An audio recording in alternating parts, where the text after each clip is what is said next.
இன்னைக்கு ஏன் கருப்பு சட்டை அணிஞ்சு வந்திருக்காங்கிறது உங்களுக்கு தெரியுமா?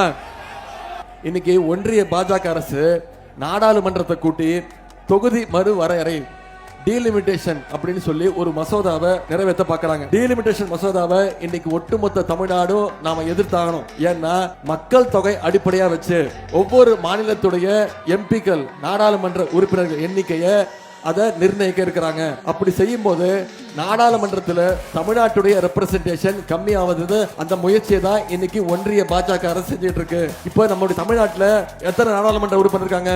39 நாடாளுமன்ற உறுப்பினர்கள் இருக்காங்க. இந்தியா முழுக்க மொத்தம் 543 நாடாளுமன்ற உறுப்பினர்கள். அதை அதிகப்படுத்தி 815 ஆக்க போறாங்க. அப்படி அதிகமாக்கும் போது மற்ற மாநிலங்களுக்கு என்ன கொடுக்குறீங்களோ அதே மாதிரி சரிசமமா தமிழ்நாட்டுக்கு பண்ணணுங்கிறதா நம்முடைய கோரிக்கை. ஆனா என்ன பண்றாங்க? தமிழ்நாட்டுக்கு 39ல இருந்து 59 வரணும். மற்ற மாநிலங்களுக்கு எல்லாம் செய்யற மாதிரி நமக்கும் பண்ணாங்கன்னா 59 நாடாளுமன்ற உறுப்பினர்கள் வரணும். ஆனா இன்னைக்கு ஒன்றிய பாஜக அரசு என்ன தெரியுமா பண்ணிருக்கு? தமிழ்நாட்டுக்கு 39ல இருந்து 47 உயர்த்தி இருக்காங்க. கிட்டத்தட்ட 12 நாடாளுமன்ற உறுப்பினர்களை நம்முடைய தமிழ்நாடு இழந்திருக்கு. 12 நாடாளுமன்ற உறுப்பினர்கள் தான் நம்முடைய தமிழ்நாட்டுடைய உரிமை குரல். நீங்க தேர்வு செய்யற நாடாளுமன்ற உறுப்பினர் தான் டெல்லிக்கு போய் தமிழ்நாட்டுக்கான குரலா ஒழிக்க போறவங்க. நம்முடைய குரலை ஒடுக்க பாக்குறாங்க.